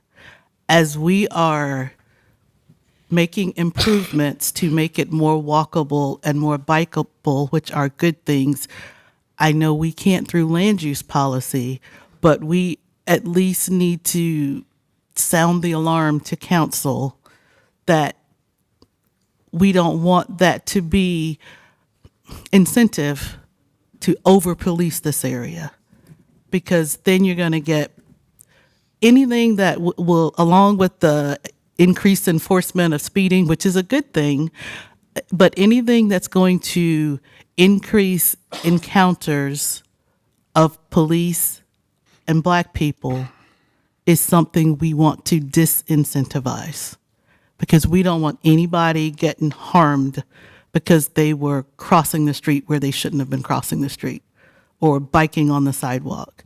So however we need to word that, just to say, hey, council, this isn't, a green light for over-policing. However that needs to work, but I don't want to see that happen. Thank you. Any other comments on this case before we move to the rezoning cases? And again, we can continue to address a number of these issues at the rezoning case stage as well. Thank you very much. Then with that, I will hold that item at the table without objection, and we'll move on to the second item on the agenda, which is case Z9222, a city-initiated request to rezone 744 parcels along Newbern Avenue in the bus rapid transit corridor. We once again turn to Ira Mabel for a presentation from the city. Thank you. Yep. So in the interest of time and to try and leave more time for public comment, I might skip some stuff that I would otherwise have talked about. So feel free to stop me if you see something that I go a little bit quickly by. Sure, and I would also like to add, for those, I know a number of people would like to speak on these items today, and I know it's sometimes a hardship to attend these meetings.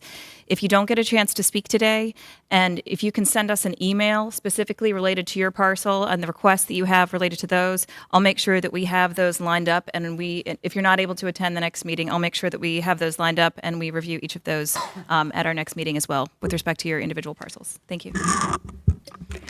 Thank you. Yep. So this is a request to rezone. It's about 5.5 miles of Newbern Avenue, 744 parcels. There were a couple of major big changes or the main goals of the rezoning request. First and foremost is application of the transit overlay district. And then second, close behind that, is increasing maximum building heights. Those are the bulk of what we're recommending. There are some changes to base districts and frontages.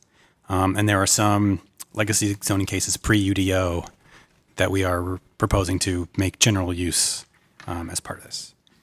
This case was reviewed by RHDC. That goes through a number of National Register Historic District neighborhoods, and also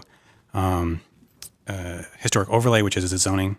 So they do recommend denial. And as the chair mentioned in the beginning, your deadline is in June.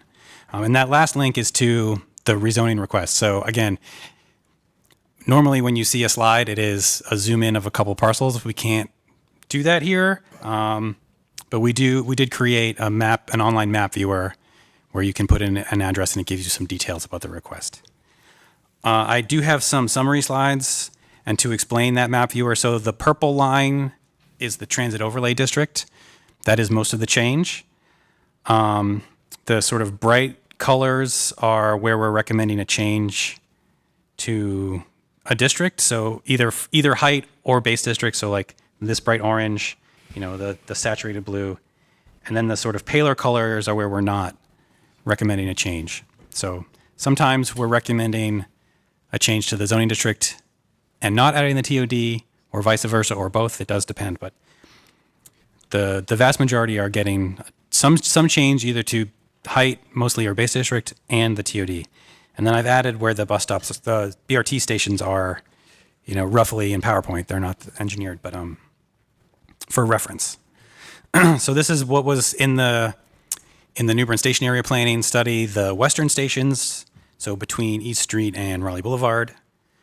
So you can see, stretches of office mixed use, neighborhood mixed use, which is the pink color, residential mixed use, which is that orange color. This is the middle stations between Raleigh Boulevard and the Beltline. So you can see the TOD, the Transit Overlay District itself, sort of goes up through the station at Clarendon Crescent. And then there is a bit of a gap between stations between Clarendon Crescent and Wake Med, so a bit of a gap in the TOD itself. And then outside the Beltline, primarily commercial mixed use and industrial. And then I have the future land use map. I will skim through these. They're just for reference, but they fairly closely model the existing zoning for most. So the colors are pretty similar overall. And then the urban form map says it's BRT. So very briefly, the Transit Overlay District does things. This is a bulleted point list of the things it does. Obviously, there's a lot more detail in each of these. It does prohibit uses. It prohibits auto-oriented uses, vehicle repair, vehicle fuel sales, car washes, things like that. It does change some dimensional standards for residential, basically reducing those. There is a height bonus for both residential, if you include affordable housing, and if you have a fully commercial project, there's also a height bonus. I think I'll skip through some of these, but if we have questions in particular about the Transit Overlay District, I'd be happy to do that. So that's, again, that first bullet on that first slide, applying the TOD. The height changes, so inside the Beltline, or up between downtown and around Sunnybrook Road, where there is a height increase, it is going from 3 stories maximum to 5 stories maximum, pretty uniformly. So someone can now build a 5-story, whatever uses are allowed. The bonus, if there is a TOD present, is then on top of the 5. So a lot of the smaller properties that are zoned are residential, so R4, 6, or 10. For the most part, these are 10. The smaller properties, we did not change the base district, so those remain R10. But we do apply the TOD. For some of the larger ones, so particularly in the Longview neighborhood, there are much larger lots than in the College Park, Idlewild neighborhoods. There is recommendations to rezone those to RX. So again, depending on context is how that was handled. The Transit Overlay District requires the urban limited frontage, unless there's some other urban frontage there, like shopfront or urban general. So a lot of the times when we're applying the TOD, are removing the frontage, really to avoid confusion for everybody, both the property owner and also permitting staff who approve things, so they know which rules apply. Also, most of the time it was redundant. And then there was a new frontage that was added to the code as part of this planning project called Green Plus, which is like the green frontage we have now, but with more planting standards. So we are applying that in the middle station area. And then, like I said, there's some older conditional use districts that are either the UDO has since replaced or for whatever other reason we're proposing to remove. So I do want to take a moment to go back to this bullet point here, prohibited uses. In addition to the auto-oriented uses that I mentioned, the Transit Overlay District, as it is written today, does have what is called single and 2-unit living. So basically, single-family homes and duplexes are prohibited. So if you have a vacant lot, this TOD would not allow you to get permits for a new single-family home. They become non-conforming. The TOD also has a special set of rules for nonconformities that are, for lack of a better description, more generous than in the rest of the UDO. However, we did hear a lot of feedback about concern for those issues, for those 2 uses. Totally valid concern, I think, that staff has heard and does not disagree with. So we did present to City Council a proposed change to the TOD to delete those 2 from that list. That's that first bullet point. So council did authorize that. The text change staff is working on a draft. You should see that in your text change committee soon. I think that's going to be a pretty quick turnaround. And then there were 2 other issues in the TOD that have proved to be a little confusing that staff would prefer to clarify. So we've had some questions from property owners about like which one applies. And so rather than the zoning administrator making that call case by case, we would like to make that more clear in the code. So that's what happens when the TOD and the NCOD overlap, and then what happens to the limited commercial uses allowed, or when there's a limited use in Chapter 6, so a use that has some extra standards in the TOD.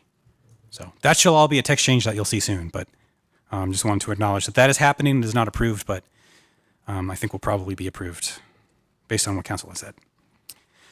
So normally you get an envision, like a summary of the entitlement change.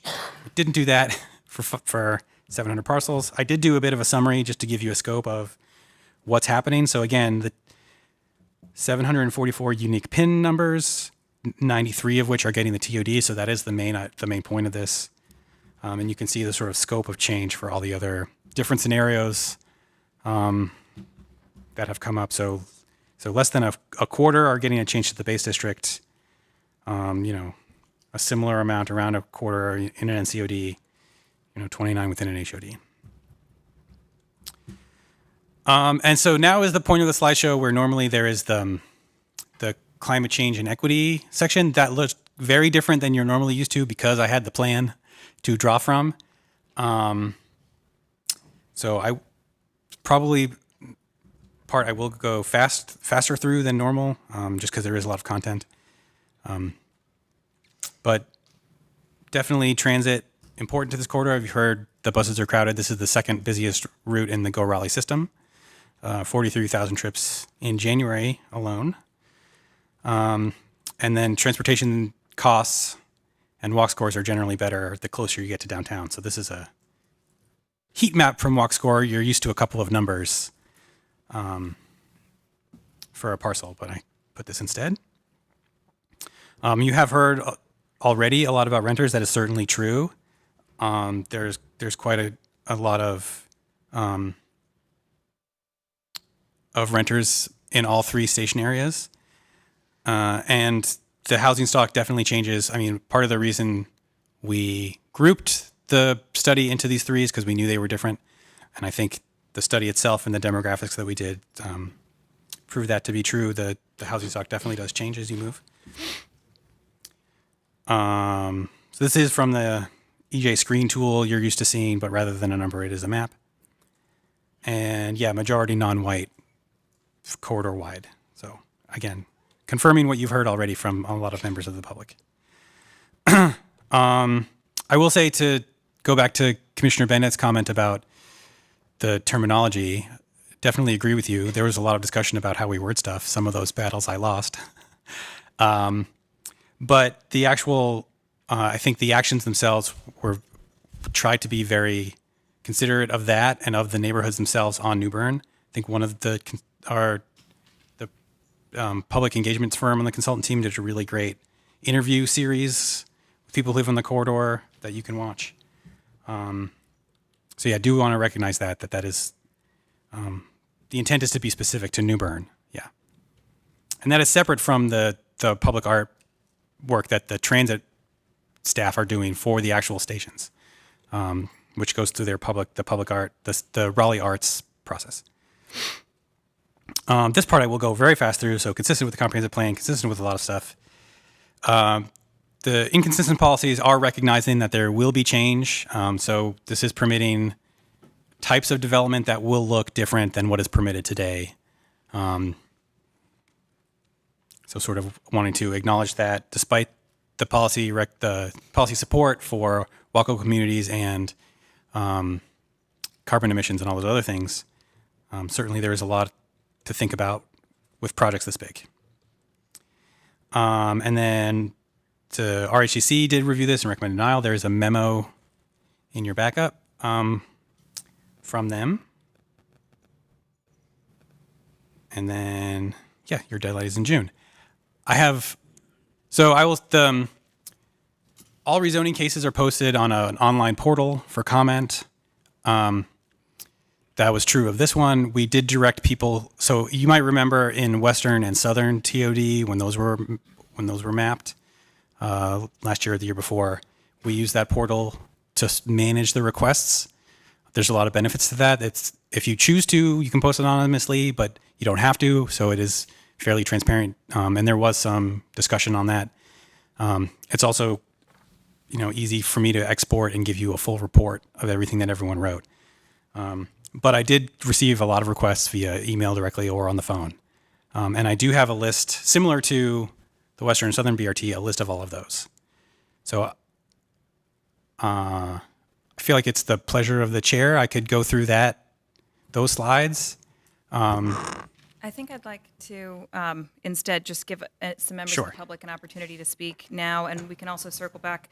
Thank you for that presentation. And I want to clarify before people come up, if your concern is that your property is now going to be in the transit overlay district and that therefore you would no longer be able to use your property to build a new single or 2-unit house, standalone house, it sounds like, I just wanted to reiterate this point, City Council has authorized a change to all transit overlay districts, which would remove that prohibition. So if your home were to be, or if your property were to be in the transit overlay district, after this new text change passes, you would be allowed to have a single or 2-unit living, a single family home if you'd like to, or a duplex.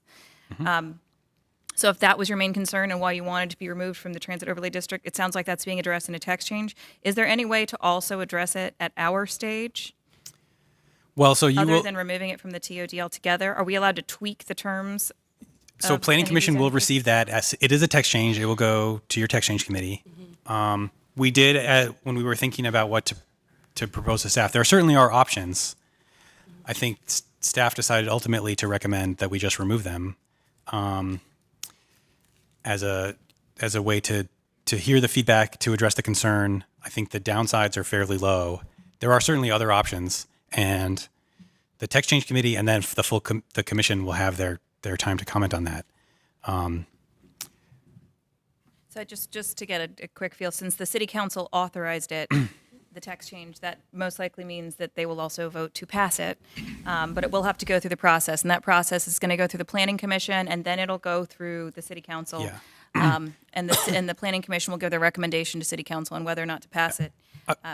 So not to interrupt you, I will also say we do recognize the timing. Yeah. And we are trying to get that done first before this is final. Oh, okay, great. I think, I had meetings today with the text change staff. They are well on their way. I think that will probably be at a committee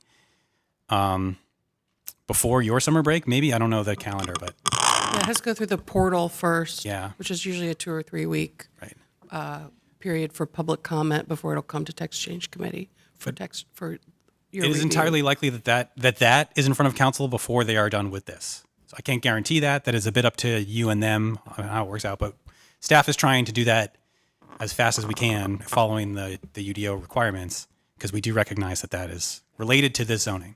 Thank you. Yeah. and I know that I'm personally supportive of that. If I know we're not officially voting on that or anything, but if the Planning Commission and the City Council are supportive of it, it's all but very likely to pass. And so, but we're going to try and get that passed before this passes so that you have some certainty about that with respect to your individual properties and how the transit overlay district may apply to them. So with that, I would like to, I know we have a limited time to hear from members of the public. Again, if we don't get to hear from you today and you're not able to attend the next one, please do send us an email. And if there's any specific requests with respect to an individual parcel, I'll make sure we have a list of those. We address those at the next meeting. Thank you.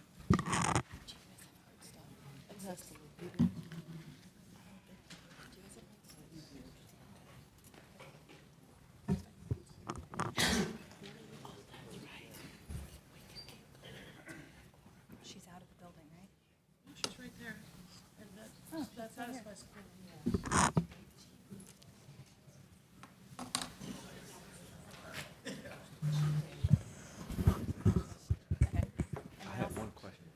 Yes. Of Ira.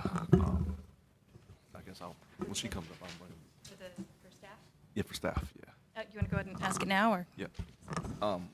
Quick question for staff. This is for Ira. I know, Ira, you mentioned about 2 uses being prohibited, single family and... Yeah, single unit living and 2 unit living. Yes, okay. sir. So my question is, what if there is already an existing use on site that is deemed prohibited? What happens to those businesses or entities? Are they grandfathered in? Yeah, so for zoning in general, if you have a legal use and the zoning changes, you become what is called non-conforming. And there are rules in the UDO for when that happens. The standard rule for the city is, you cannot voluntarily demolish that use and rebuild it. If it becomes destroyed by hurricane or fire or whatever, more than 50%, you cannot rebuild it. So there are rules for nonconformities. And the TOD has a special version of those, like I tried to say, that were more generous. So you can voluntarily demolish your use and rebuild it. The term in the TOD is like for like. So for example, I have heard from certain fast food restaurant owners that their franchise agreement requires them to basically demo and rebuild to whatever the new standard is. The TOD would permit that, whereas everywhere outside the TOD would not for non-conforming uses. So we do acknowledge that. I think the TOD is more, again, it's hard to, lenient is a bad word, but the standards are more relaxed than non-conforming elsewhere. For like the car washes and other auto-oriented uses that are remained prohibited. Okay, so my last comment would be that a lot of these uses that are prohibited in this quarter are maintained and operated by minority entities. So I would like to see a little bit more leniency, especially on car washes and vehicle sales, and just matter of fact, all of these uses really, just to revisit these and see if we can get these uses to be permitted. I was saying that a lot of the uses on the prohibited list are operated and maintained by minority entities. And so what I'm saying is that I would like to see a little bit of leniency as far as allowing these uses to be allowed in the TOD on the New Bern corridor. Thank you. And our first speaker, please state your name as when you come to speak. Thank you. Hi, I'm Curtis Casefang. I'm a member of the Raleigh Historic District's Development Commission, resident of Oakwood. And I wanted to correct one thing that you saw on the slides that is true but not complete. It noted in the slides that there are 29 properties in the Historic Overlay District, but it failed to note that roughly 10% of the impacted properties were listed on the Historic Properties Study List as part of the Section 106 review. So roughly 10% of the properties that are being impacted by this rezoning are considered historic for those purposes. I'm here to you to, let's see, on the February 21st meeting, we had a longer presentation than you had from Ira about this whole thing. And the commission in general expressed a lot of concern of the impact on the historic properties that were identified in the map. And we asked about the Section 106 review, which is the foundation of the BRT and therefore this TOD. And we were told that it was found that there were no impacts, which seemed weird to me. Because in my former role as chair of the Raleigh Historic Districts Commission, I participated in writing the comprehensive plan, and I knew there were policies of basically upzoning around transit stops. So we got a copy of the Section 106 review, and we believe it's flawed. And actually, there's a very significant problem with it, which is it failed to consider city policies, which the TOD is following. And for that reason, we're asking that the TOD be shelved until the Section 106 review can get corrected to actually be complete. It should have an assessment of effects section that talks about the impact on these, that considers city council policies from the comprehensive plan, which it did not. And it should then have a memorandum of agreement at the end of it, which talks about how to mitigate impacts on those properties through this. And that MOA should provide part of the framework for the TOD proposal so that the two uses can happen and can be compatible with each other. I mean, in particular, what my major concern is that if this goes through, the TOD goes through without the 106 review being revised and corrected, that the city sees a little bit of peril there, because we'll have developers expecting to do something that comes through the TOD, which will then be inconsistent with the results of the 106 review when corrected.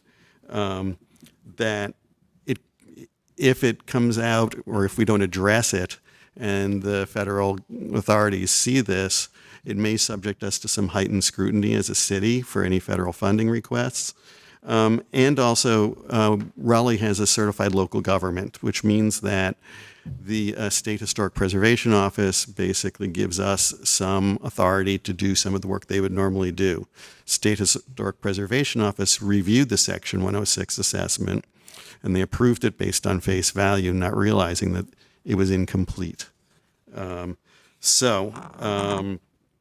I can go into detail, but it is so late and there are so many people, I'm not going to. So what I would do is recommend extremely strongly that we shelve it until we can get this on firm footing and have something that's executable without creating trouble in the long run. Thank you. Thank you. And we are able to stay until 6:15 today, so we have about 20 minutes. It looks like there's about 10 people lined up. Just to be courteous of others, if people could try to limit their comments to about 2 minutes, that would be very helpful. Thank you. Good evening. My name is Octavia Rainey. I want to cover 5 points. Number 1, just because you're doing the art on Newbern Avenue, that should not be the signal for displacement. So you're going to have the art so the black people will always remember, but they can't live there. That should never, ever be the road for displacement. Second, I want to say to y'all, the city of Raleigh don't do 30%. They do not do 30% of the AMI. They told me that. They are struggling with that. I don't know where this is all coming from. I want to use a prime example quickly. The city of Raleigh, I think you guys approved a 40-tower story. The gentleman who's building it said, we're not going to do any affordable housing. But what we're going to do is give you $100,000. $100,000 at 60% of the AMI is only 2 units. 2 units. What is that to prohibit that on the Newbern Avenue corridor? I also want to say, in my neighborhood in College Park and Idlewild in 1995, we led the rezoning charge from an R20 to an R10. I am totally against a RX. So you mean to tell me that you're going to take all our hard work and we work with George Chapman in the planning department? It was recommended by George Chapman that, Octavia, y'all need to reduce it from an R20 to an R10. The only part that we took out was Oakwood Avenue because Lawrence Ray was really against it. So we had to settle. Why would we go to an RX now? That's ridiculous. It's ridiculous. 60% of the AMI is what is in their policy. People versus policy. 60%. That is what you are going to build on the corridor. And if you get 30%, it's the crumbs off the table, 5 units. So why you gonna go up 5 stories? I live in College Park. We can't even see Newbern Avenue then. There's something really wrong with this problem. See, the problem is planners needs to stop planning in their little vacuum, and then after they get it planned, that's when they come out and tell you. We need to be there in the beginning while we all sitting around that table. And so we won't be here because we will have the opportunity to work it out. I want to say last, what they excluded on the corridor were black male businesses, black-run businesses, and that's not right. They have a right to be there. What they should be doing is telling them how to upgrade their business, how to bring it in so that it don't look bad. But I'm gonna yield my time because there's more to come. Hi, Morgan Camus, 110 North State Street. Just a quick mention on family engagement or why there might not be a ton of people here. I tried the QR code. It didn't take me to Z9222, which I know by memory because it took me 45 minutes to figure out how to get to this meeting. I actually called Ira and he was really responsive and told me that I was in the right spot. But just to let you know, that QR code sent me to the wrong spot. I was delighted to vote for the park bond and so happy to see that Tarboro Road Community Center is going to get the investment. I am curious as to why Tarboro Road Community Center is then being rezoned or designated for rezoning. So I would just make the recommendation that if you're going to keep the community center as a place where families can host birthday parties and picnics, that's wonderful. There's no need to even flirt with the idea that it could turn into multi-residential high-rise use. So just to reinstate the fact that the community center is great. We all voted for the parks bond. Wondering why it would ever need a designation if we're going to keep it a park, which I think we should. Thank you so much.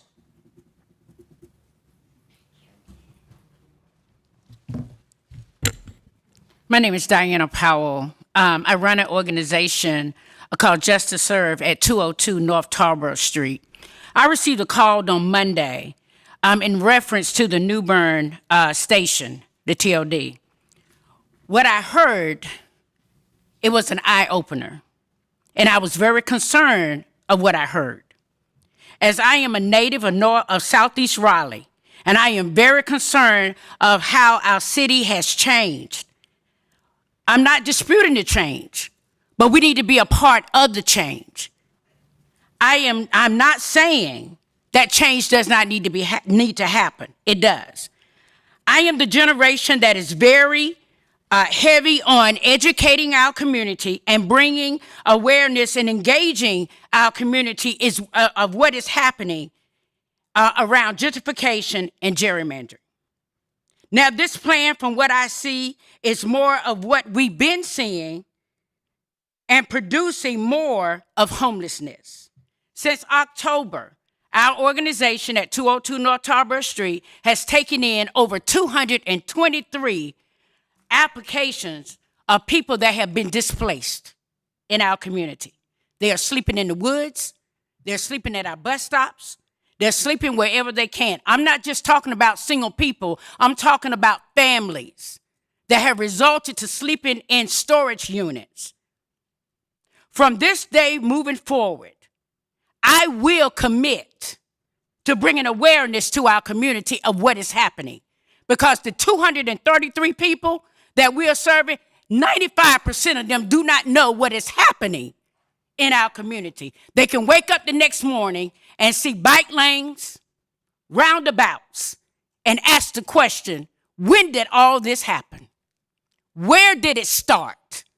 And I am committed to letting our community know what is happening, because it will, and it is, affecting all of us, whether you see it or you're closing a blind eye. But I guarantee you the eyes will be open. Thank you.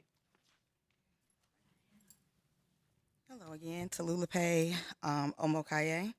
I want to jump in on the tail end of what she was saying and just point out a point that businesses are also being displaced. It's not just housing, it's people who serve community that can't afford the leasing of their spaces. And I want to also just jump really quick to saying that I was a part of the problem. I was focused on transit, like I said before, and all the work the staff put in and agreeing with historical things that we had done. I had gone to a city council meeting and I heard them talk about the affordable housing bond referendum, and I realized how developer-centric it was. And they said they're giving developers 10% of it. And then the developer said, we're going to follow the path of the BRT. Then I pushed to become the chair of the Transit Authority because I knew that meant gentrification. And everything that we're seeing right now is something I've been talking about for at least 4 or 5 years now. Like how this, I said, is going to radiate out. That's what we're seeing with this rezoning. I understand all the time that he put into it, but I just also want to address the text changes. The text changes do not say that that is going away. It says that if you are a current owner and you demolish a space, you can rebuild a single family home. If you sell that land, that goes away. So it is not just text changes, it's just a grandfathered in policy. And I want to, because I feel like when I say words are being used as weapons, saying things like text changes and blah, blah, blah, blah over it and not explaining what that means is a part of the trickery. He said taxes are increasing, but he wants to increase tickets and red light cameras. He said he can't suggest preventative measures, but he can suggest punishment. Raleigh residents, black residents in Raleigh are 29%. We are over 52, 53% of the people who are arrested and accosted by the police. So that is dangerous, what he's talking about. That also shows how out of touch this plan is. Just because a lot of time was taken to make a poor decision don't mean you need to keep making it. He has not been paying attention to that. Crime prevention is not his issue, but punishing populations are. And if you think they don't know who gets ticketed, who lives in the area, who's being displaced, if they just doing their job, that's not true. The slide had arbitrary numbers, 400K to 1 million. Then when you ask questions about it, oh, I don't know. So how are we supposed to trust anything just because it's put together nicely and placed in front of us? The point that, not to bash, the point that we're trying to make is that often language is used against communities of color. And words mean things. One word will be switched out for another. Glossing over changes is also a way to disenfranchise people. Oh, he's not going to talk about that real quick, but he's going to suggest red light cameras. He's going to suggest tickets. These are racial policies. This rezoning is already anti-black by taking housing opportunity, home ownership, and business opportunity away from people of color. And if you think they don't know that the majority of the businesses that are going to be affected are people of color, they do. If you think they don't know the majority of people in the homes are going to be affected are people of color, they do. This is a plan. I'm not trying to go back to the BRT, but I'm showing how it's all connected. By the time we started talking about the BRT, this was already in motion. The developers are going to benefit from this. They're going hand in hand through every process of this. By the time we talking about it and the city council voting on it, they've already made a decision. That map was already drawn.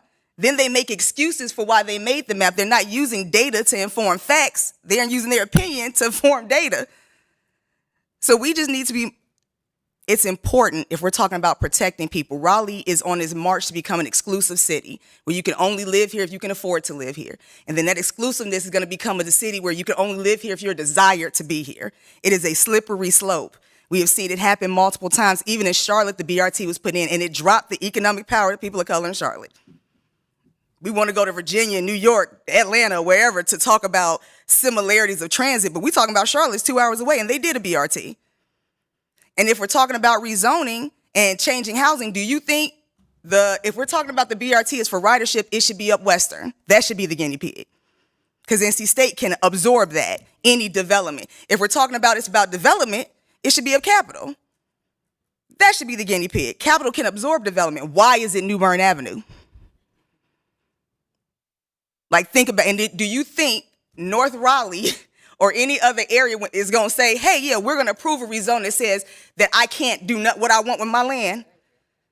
That's just for New Bern Avenue.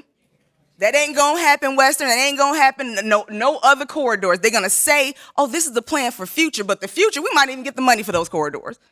To be real about it, they may never happen. So we're going to heavily punish and disenfranchise. This is not just guinea pig. This is intentional All of this is intent, and it's being made to seem like it's being done ignorantly or happenstancely, or we're just trying to push progress forward. But progress is not progress without people of color and culture. Thank you.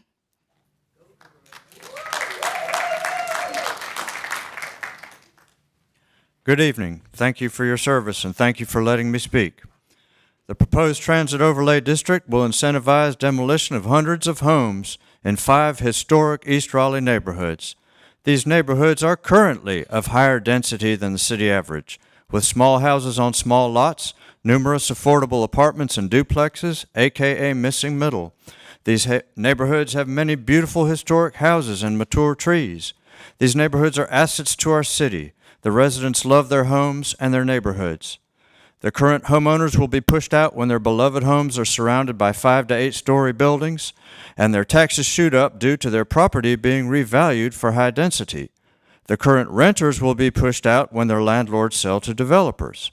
Nearly all the new units will be unaffordable to the current residents of the area. Nearly all will have garages. Nearly all the new residents will drive cars. They will not ride the buses as the current residents do. This New Bern Avenue corridor currently has the highest bus ridership in the city. It is already transit-oriented. So why has it been targeted for redevelopment? Perhaps we should instead redevelop the sprawling suburban subdivisions that make up a majority of the city. They have no missing middle, no affordable housing, and no historic houses. Among the properties slated for rezoning are the Helping Hand Mission's beautiful historic New Bern house, where they provide shelter and meals for people in need, and the 2 historic Emmaus houses, which provide transitional housing for men recovering from substance abuse. They are to be rezoned for 5-story intense mixed use, such as restaurants, retail, or bars. But the patrons of the restaurants or bars will not use the bus as often as the current residents do.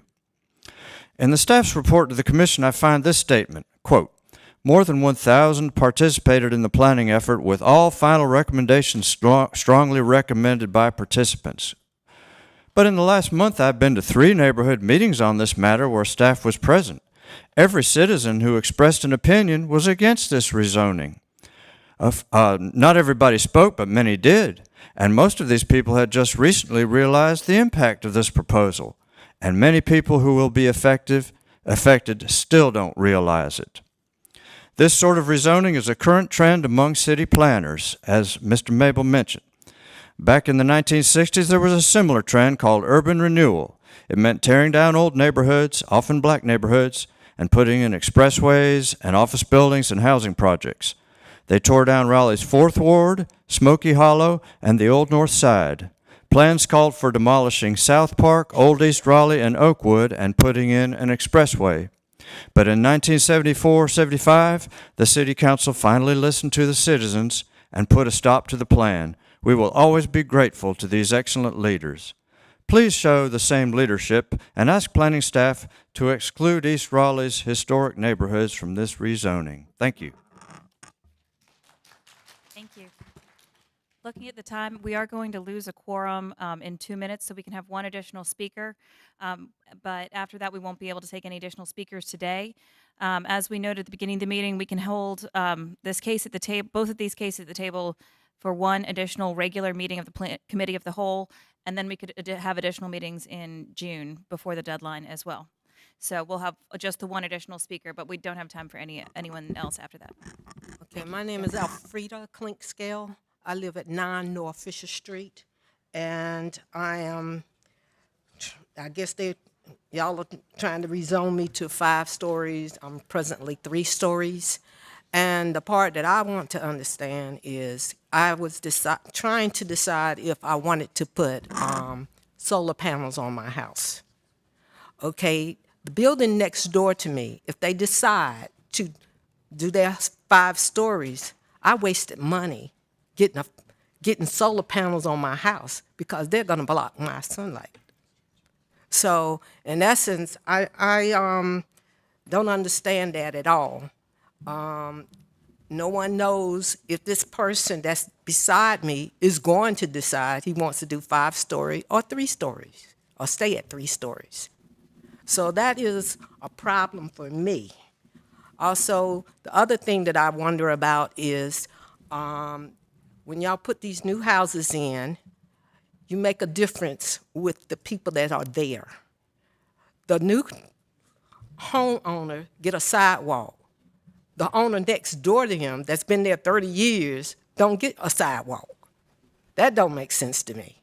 That makes the neighborhood look messy. Also, that circle at the end top of Fisher Street, the bus is running over it. That circle is too big, that roundabout, excuse me, the proper name. The bus is running over the roundabout because it's too big and it was not needed. Also, when you have talking about getting affordable apartments or whatever for these people, only thing y'all doing is creating a new project. You've got people on top of people. And that is not a good thing. People who owns their own property that care about the neighborhood, you are phasing them completely out and putting them in the new projects. So you got these 5-story apartment buildings that's so close together that you can't even park in their parking facilities because they got less parking spaces and more buildings for apartment. Where are the tenants supposed to park? Thank you so much. Y'all have a good day. Thank you, ma'am. No, I'm sorry, we don't have any additional time. We're going to lose quorum, and it's a city. We can read it. We can have it at the next meeting. I want to thank everybody who did come out. We received over an hour of public comment today, and we're very grateful for those that took the time. I know everyone didn't get an opportunity, so we will hold this at the table without objection. We'll hold this at the table until the next committee of the whole meeting. Do you want to say the email address? Which is it Planning Commission at RaleighNC.gov? If you do have, okay, if you do have additional comments, if you could email them to us. If you can't attend next time, it will be planning.commission@RaleighNC.gov. And if you do attend next time, the vast majority of the time will be spent on public comment, so we can receive that at that time. Thank you very much. The Yes. email address is also on the Planning Commission website Yes. if you didn't get a chance to write that down. Okay. And with that, thank you everyone for attending, and we are adjourned.